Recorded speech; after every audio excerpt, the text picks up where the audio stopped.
highest praise, glory, and honor to our loving Savior, Jesus Christ, and double honor to our beloved parents in the Lord. We remember and cherish the blessed preachings and teachings of our dearly beloved Pastor Wilden Shred Almeida and beloved Assistant Pastor Lina C. Almeida. And greetings din po to their beloved Almeida family, beloved preachers, workers, beloved brethren, and to you, beloved visitors. Ako po ay lubos na nagpupuri, nagpapasalamat sa ating pinakamamahal na Panginoong Yesus na ako po ay nakadalo sa araw na to, mga minamahal. Andyan po, mga minamahal, nangyari po to kahapon lang po, mga minamahal. Saturday po, around 1 a.m., mga minamahal. Habang pauwi po ako ng aming tahanan, galing po sa ating banal na gawain. Alam niyo, mga minamahal, sa hindi po inaasahan. Na-aksidente po ako, mami na mahal. Car accident po, mami na mahal. Yung minamaneho ko pong sasakyan, nandiyan na bumangga po yan, mga minamahal. Sa isang dump truck po, mga minamahal. Andiyan po, mga minamahal na, yung naaalala ko na lang po, umiikot-ikot na po yung sasakyan, mga minamahal. Pero mga minamahal, alam niyo po, habang umiikot po yung sasakyan na yan, talagang yung pakiramdam ko po, mabagal lang po yung ikot ng sasakyan. At nandiyan po, mga minamahal, after po, nung naramdaman ko po na humihinto na po yung pag-ikot ng sasakyan na minamaneho ko, andyan po, bigla na po akong nag-bounce back dun po sa upuan ko. At andyan po, mga minamahal, nung huminto na po, andyan na naririnig ko na po yung mga tao na nagsisigawan po sila. Alam niyo, mga minamahal, andyan po na dumadami na rin po yung tao nun sa paligid ng sasakyan, mga minamahal. Andyan na yung moment pala po, mga minamahal, na umiikot na po yung sasakyan talaga. Wala po kong ibang sinambit, kundi Jesus name, in Jesus name. Alam niyo, mga minamahal, pag ito po na sasakyan na yan, talagang wala po kong ibang bukang bibig, kundi in Jesus name, in Jesus name. Dahil mga minamahal sa mga ganung panahon, talagang hindi ko po alam kung anong gagawin ko. Talagang alam ko lang po, tawagan ko ang ating mahal na Panginoon, naturo po ng ating beloved parents in the Lord. Alam niyo, mga minamahal, nung lumapit na po yung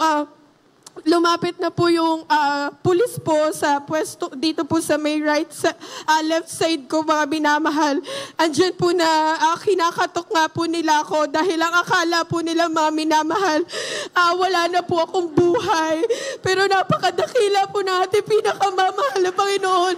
Nandito po ako sa harapan ninyo, nagpapatotoo, nagpapasalamat sa ating pinakamamahal na Panginoon. Andyan po, mga minamahal,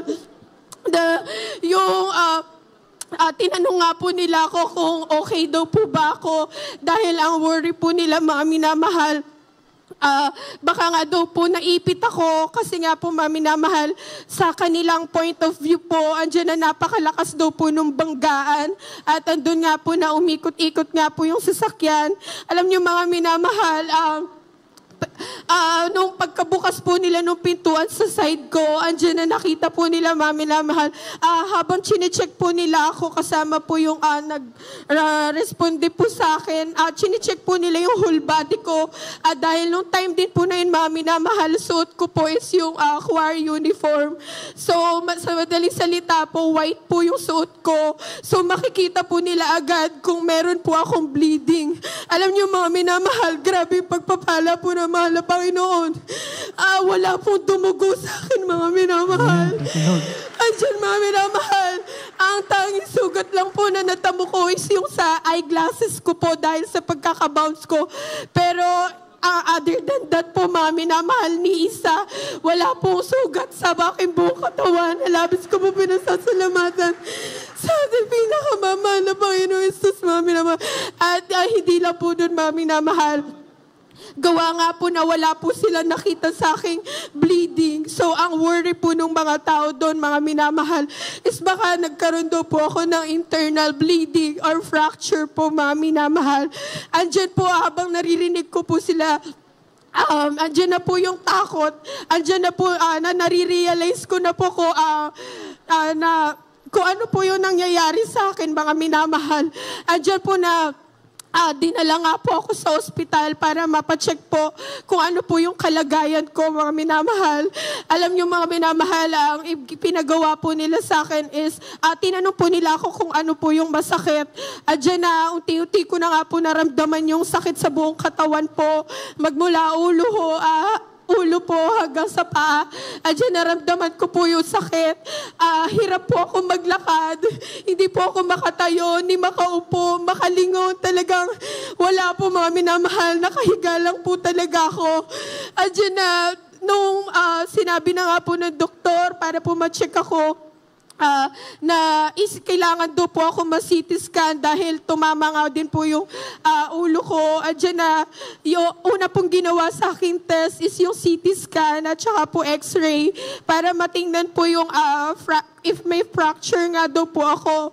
Alam niyo po, mga minamahal, andyan po yung takot ko bilang isang tao. Ngunit alam ko na naglilikod ako sa buhay na Diyos.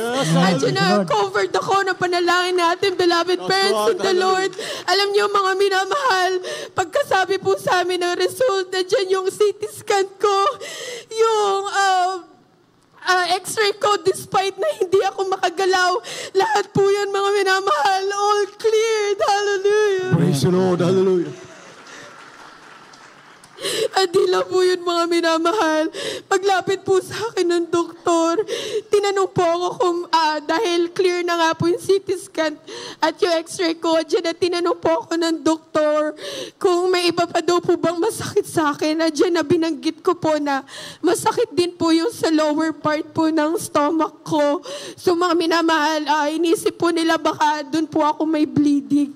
So, mga minamahal, kailangan po ulit mag-undergo ng ultrasound po para ma-check po nila. Alam niyo, mga minamahal, during the ultrasound po, talagang andyan po yung panalangin ko sa ating pinakamamahal na Panginoon na muli siya maghimala, mga minamahal, na walang makikita na anuman dun sa aking ultrasound.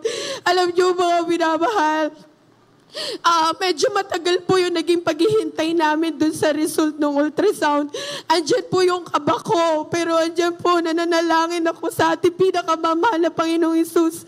Alam niyo, mga minamahal, pagkalapit po ulit ng doktor sa amin, andyan muli po ang pagpapala ng mahal na Panginoon, yung ultrasound po na yan, wala po ulit silang nakita. Praise the Lord. Oh, glory to Jesus.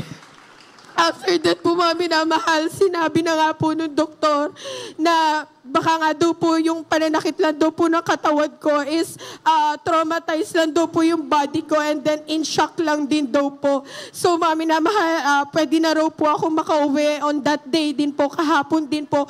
Pwede na rin daw po ako umuwi. Alam niyo, mga minamahal, hindi lang po doon nagtatapos ang pagpapala po natin pinakamamahal na Panginoon.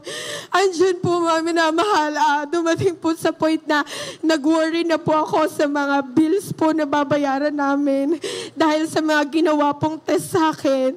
Alam niyo, mga minamahal, andyan na habang naghihintay po kaming matawag yung name ko para po lumapit yung guardian ko doon po sa counter. Alam mo ba, adyan muli po kaming nanalangin sa mahal na Panginoon na maghimala, mahal na Panginoon.